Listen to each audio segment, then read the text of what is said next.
بسم اللہ الرحمن الرحیم۔ شروع کرتا ہوں اللہ تعالیٰ کے نام کے ساتھ جو بڑا مہربان نہایت رحم کرنے والا ہے۔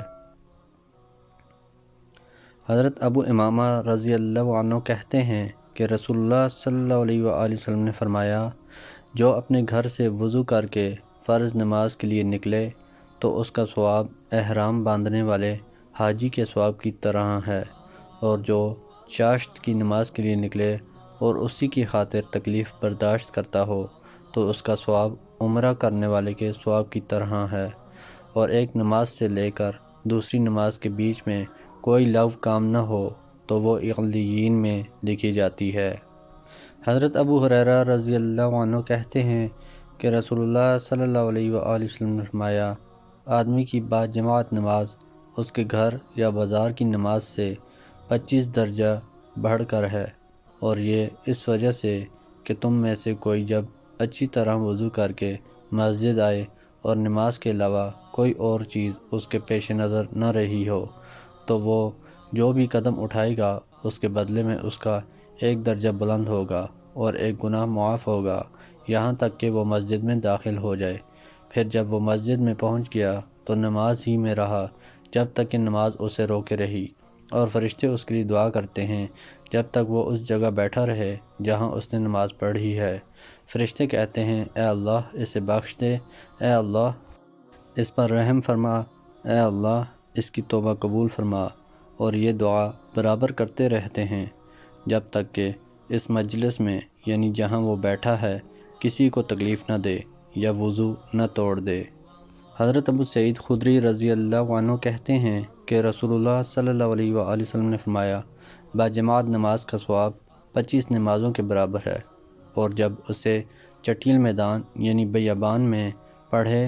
اور رکوع و سجدہ اچھی طرح سے کرے تو اس کا ثواب 50 نمازوں تک پہنچ جاتا ہے۔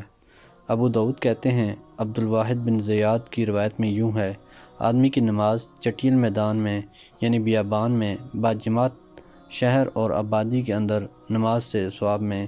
کئی گنا بڑھا دی جاتی ہے۔ پھر راوی نے پوری حدیث بیان کی۔ بریدہ رضی اللہ عنہ سے روایت ہے کہ نبی اکرم صلی اللہ علیہ وآلہ وسلم نے فرمایا، اندھیری راتوں میں مسجدوں کی طرف چل کر جانے والوں کو قیامت کے دن پوری روشنی کی خوشخبری دے دو۔ سعد بن اسحاق کہتے ہیں کہ مجھ سے ابو ثمامہ حنات نے بیان کیا کہ وہ مسجد جا رہے تھے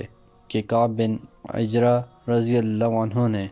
انہیں راستے میں پا لیا تو دونوں ایک دوسرے سے ملے۔ وہ کہتے ہیں، انہوں نے مجھے اپنے دونوں ہاتھوں کی انگلیوں کو باہم پیوست کیے ہوئے پایا تو اس سے منع کیا اور کہا، رسول اللہ صلی اللہ علیہ وآلہ وسلم نے فرمایا ہے،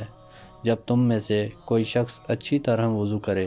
پھر مسجد کا ارادہ کر کے نکلے تو اپنے دونوں ہاتھوں کی انگلیوں کو ایک دوسرے میں پیوست نہ کرے، کیونکہ وہ نماز میں ہوتا ہے۔ سعید بن مسیب رضی اللہ عنہ کہتے ہیں، ایک انصاری کی وفات کا وقت قریب ہوا تو انہوں نے کہا، میں تم لوگوں کو ایک حدیث بیان کرتا ہوں اور اسے صرف ثواب کی نیت سے بیان کر رہا ہوں۔ میں نے رسول اللہ صلی اللہ علیہ وآلہ وسلم کو فرماتے سنا ہے،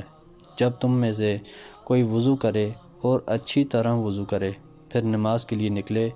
تو وہ جب بھی اپنا داہنا قدم اٹھاتا ہے تو اللہ تعالیٰ اس کے لیے ایک نیکی لکھتا ہے، اور جب بھی اپنا بایاں قدم رکھتا ہے تو اللہ تعالیٰ اس کی ایک برائی مٹا دیتا ہے۔ لہذا تم میں سے جس کا جی چاہے مسجد سے قریب رہے اور جس کا جی چاہے مسجد سے دور رہے، اگر وہ مسجد میں آیا اور اس نے جماعت سے نماز پڑھی تو اسے بخش دیا جائے گا، اور اگر وہ مسجد میں اس وقت آیا جب کہ جماعت شروع ہو چکی تھی اور کچھ رکعتیں لوگوں نے پڑھ لی تھیں اور کچھ باقی تھیں، پھر اس نے جماعت کے ساتھ جتنی رکعتیں پڑھیں اور جو رہ گئی تھیں بعد میں پوری کی تو وہ بھی اسی طرح اجر و ثواب کا مستحق ہوگا۔ اور اگر وہ مسجد میں اس وقت پہنچا جب کہ نماز ختم ہو چکی تھی اور اس نے اکیلے پوری نماز پڑھی تو وہ بھی اسی طرح ہوگا۔ محترم دوستو، اللہ تعالیٰ سے دعا ہے اللہ تعالیٰ ہمیں ان حدیث پر عمل کرنے کی توفیق عطا فرمائیں، اللہ تعالیٰ ہمیں دونوں جہانوں میں کامیابیاں عطا فرمائیں، آمین یا رب العالمین۔ ویڈیو کو ثواب کی نیت سے زیادہ شیئر کریں۔ جزاکم اللہ خیرا کثیرا، والسلام علیکم ورحمۃ اللہ وبرکاتہ۔